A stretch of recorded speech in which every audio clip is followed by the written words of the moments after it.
एक खूबसूरत गांव था, सुंदरपुर। चारों तरफ हरी भरी खेत, ऊंचे पेड़, सुबह पक्षियों की चहचहाहट और मिट्टी की खुशबू से भरा शांत माहौल। लेकिन इस गांव की चमक दमक से दूर, गांव के किनारे एक टूटी फूटी झोपड़ी में रहता था मोहन। मोहन बहुत मेहनती इंसान था, लेकिन किस्मत जैसे हर दिन उसका इम्तिहान लेती थी। सुबह सूरज निकलने से पहले उठना, मजदूरी के लिए सेठ करोड़मल की दुकान पर पहुंचना, भारी बोरियां उठाना, दुकान साफ करना और देर रात थक कर घर लौटना, यही उसकी जिंदगी थी। उसकी पत्नी राधा अक्सर कहती, इतनी मेहनत करते हो, फिर भी घर में सुख क्यों नहीं आता? मोहन बस मुस्कुरा देता, लेकिन अंदर से टूट चुका था। उसकी कमाई इतनी कम थी कि कभी दवा नहीं, कभी खाना नहीं, कभी कपड़े नहीं।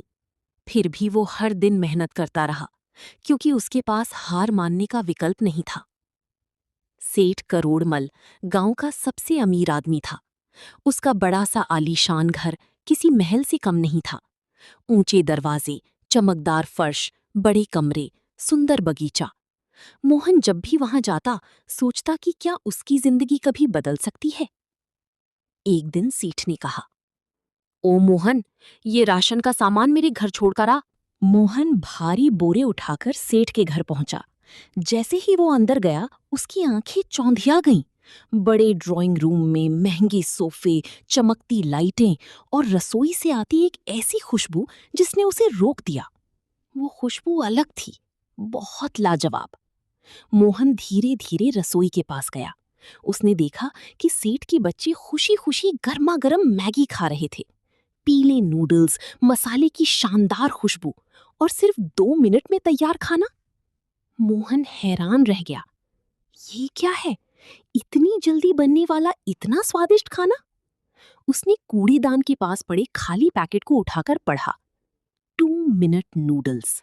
मोहन भारी बोरे उठाकर सेठ के घर पहुंचा। जैसे ही वो अंदर गया, उसकी आंखें चौंधिया गईं। बड़े ड्राइंग रूम में महंगे सोफे, चमकती लाइटें और रसोई से आती एक ऐसी खुशबू जिसने उसे रोक दिया। वो खुशबू अलग थी, बहुत लाजवाब। मोहन धीरे धीरे रसोई के पास गया। उसने देखा कि सेठ के बच्चे खुशी खुशी गर्मा गर्म मैगी खा रहे थे। पीले नूडल्स, मसाले की शानदार खुशबू और सिर्फ 2 मिनट में तैयार खाना। मोहन हैरान रह गया। ये क्या है? इतनी जल्दी बनने वाला इतना स्वादिष्ट खाना? उसने कूड़ेदान के पास पड़े खाली पैकेट को उठाकर पढ़ा, 2 मिनट नूडल्स। उसके दिमाग में बिजली सी कौंधी। अगर इतना स्वादिष्ट खाना इतनी जल्दी बन सकता है, तो गांव की बस स्टैंड पर आने जाने वाले लोग इसे जरूर पसंद करेंगे। उस रात मोहन घर पहुंचा तो बहुत उत्साहित था। राधा ने पूछा, क्या हुआ? आज इतने खुश क्यों हो?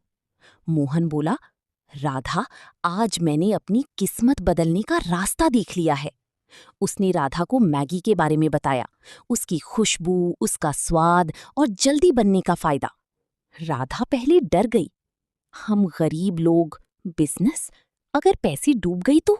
मोहन ने कहा, अगर जिंदगी बदलनी है तो रिस्क लेना पड़ेगा।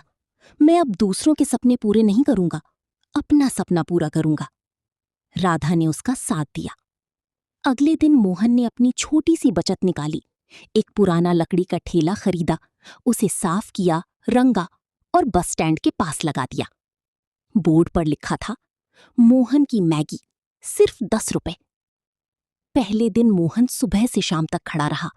उसने मेहनत से मैगी बनाई, लोगों को आवाज लगाई, आओ भाई, गर्मा गर्म स्वादिष्ट मैगी। लेकिन लोग हंसते रहे। ये क्या बेच रहा है? पूरा दिन बीत गया, एक भी ग्राहक नहीं आया। मोहन उदास होकर घर लौटा, लेकिन उसने हार नहीं मानी। उसने सोचा, लोगों को पहले स्वाद चखाना होगा। अगले दिन उसने नया प्लान बनाया। आज पहले 50 लोगों को मुफ्त मैगी। बस फिर क्या था, मुफ्त सुनते ही भीड़ जमा हो गई।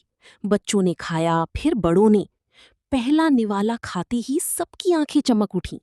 वाह, इतना स्वादिष्ट, सिर्फ 10 रुपए। धीरे धीरे मोहन का स्टॉल मशहूर हो गया। सुबह मजदूर, दोपहर में बच्चे, शाम को मुसाफिर, हर समय भीड़ लगने लगी। मोहन दिन रात मेहनत करता। सुबह जल्दी उठना, सामान खरीदना, स्टॉल लगाना, देर रात तक काम करना। राधा भी उसका साथ देती। दोनों पति पत्नी ने मिलकर अपने छोटे से ठेले को गांव का सबसे लोकप्रिय स्टॉल बना दिया। कुछ महीनों बाद मोहन ने दूसरा बड़ा ठेला लगाया, फिर छोटी दुकान खोली। उसकी मोहन मैगी अब आसपास के गांवों में भी मशहूर हो गई। लोग दूर दूर से आने लगे। जो लोग कभी उसका मजाक उड़ाते थे, अब कहते, देखो मेहनत किसे कहते हैं। सेठ करोड़मल भी हैरान था।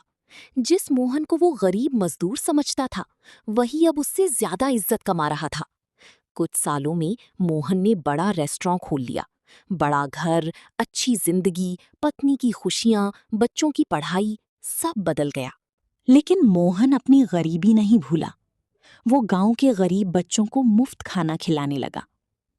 एक दिन उसने अपनी नई बड़ी दुकान के सामने खड़े होकर राधा से कहा, देखा, उस दिन सेठ के घर आई मैगी की खुशबू ने हमारी पूरी जिंदगी बदल दी।